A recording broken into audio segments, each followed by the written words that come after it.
శాంతి. మురళీరవళి. ఈరోజు మురళీలోని కొన్ని మధుర మహావాక్యాలు.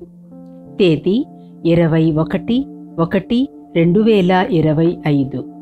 బాబా చెప్తున్నారు, మధురమైన పిల్లలారా, అమృతవేళ లేచి తండ్రితో ఆత్మిక సంభాషణ చేయండి.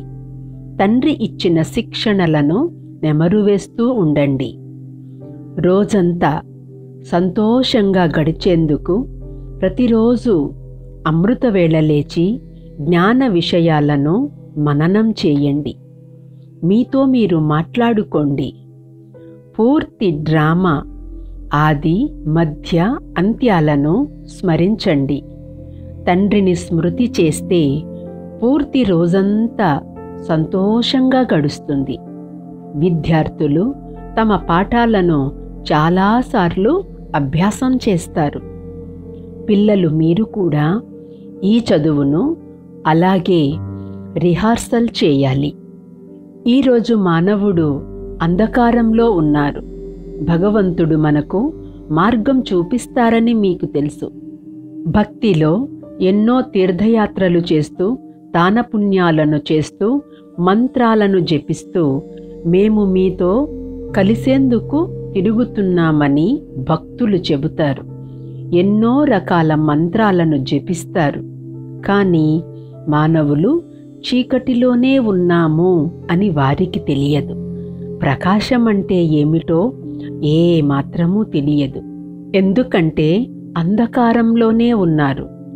అమృతవేళ లేచి జ్ఞాన విషయాలను మననం చేస్తే ఆనందం లభిస్తుంది.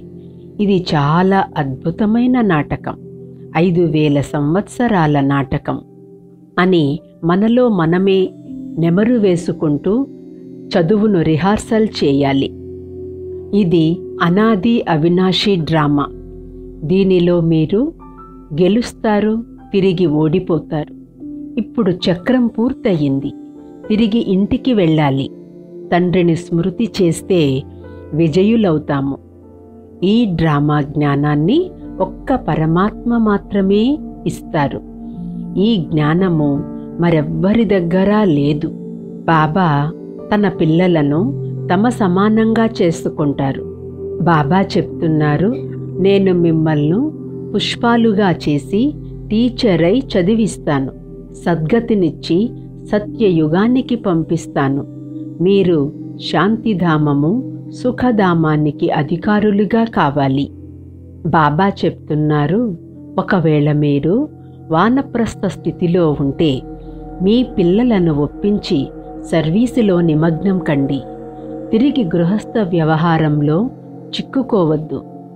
స్వకళ్యాణము, ఇతరుల కళ్యాణము చేస్తూ ఉండండి. ఇప్పుడు మీ అందరిది వానప్రస్థ స్థితియే. అమృతవేళ లేచే అలవాటు చేసుకోండి. భక్తి కూడా మానవులు అమృతవేళలోనే చేస్తారు. అమృతవేళ చేసినప్పుడే ప్రాప్తి కూడా ఎక్కువగా ఉంటుంది. బాబా చెప్తున్నారు, సత్సంగాలకు వెళ్ళటం కంటే పాఠశాలకు వెళ్ళి చదువుకోవటం మంచిది. చదువే సంపాదనకు ఆధారం. భగవంతుడు జ్ఞానాన్ని చదివించి భగవాన్ భగవతీలుగా చేస్తున్నారు. ఎంతగా తండ్రిని స్మృతి చేస్తారో అంత వికర్మలు వినాశనమవుతాయి. ఈ విధంగా జ్ఞానాన్ని విచారసాగర మథనం చేసే అలవాటు చేసుకోవాలి. సమాజ సేవకులు హద్దులోని సేవలు చేస్తారు.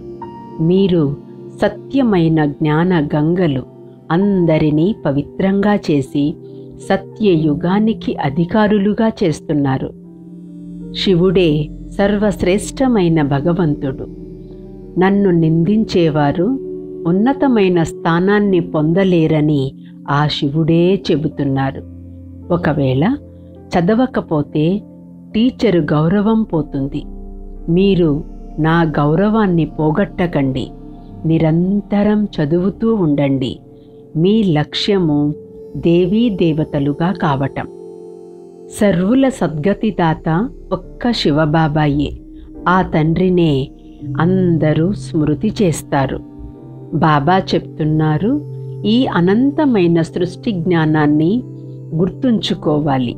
రచయిత రచనల ఆది మధ్య అంత్యాలను తెలుసుకోవాలి. ఇందులో ఏ మాత్రము కష్టం లేదు. ఆసనాలు వేసే పని లేదు. హఠయోగం నేర్పించరు. 21 జన్మలకు కావలసిన సత్యమైన జ్ఞానాన్ని, ఆస్తిని ఒక్క తండ్రియే సహజంగా తెలియజేస్తున్నారు. ఒక్క తండ్రి స్మృతి ద్వారానే మీకు అనంతమైన ఆస్తి లభిస్తుంది. చదువుపై పూర్తి గమనముంచాలి. తండ్రి, టీచర్, సద్గురువుకు నింద తెచ్చే, గౌరవాన్ని పోగొట్టే కర్మలేవీ చేయరాదు. విచారసాగర మథనం చేసేందుకు అలవాటు పడాలి. తండ్రి నుండి ఏ జ్ఞానం లభించిందో దానిని స్మరణ చేస్తూ అపారమైన సంతోషంలో ఉండాలి. ఎవ్వరిపైన కూడా తిరస్కార భావన ఉండరాదు. తండ్రియే వచ్చి పవిత్ర ప్రవృత్తి మార్గాన్ని స్థాపన చేస్తున్నారు కనుక విష్ణువుకు 4 భుజాలు చూపించారు. శ్రీ లక్ష్మీ, శ్రీ నారాయణుల కంబైన్డ్ స్వరూపానికి గుర్తు. గృహస్థంలో ఉంటూ పిల్లలు శ్రమ పడాలి.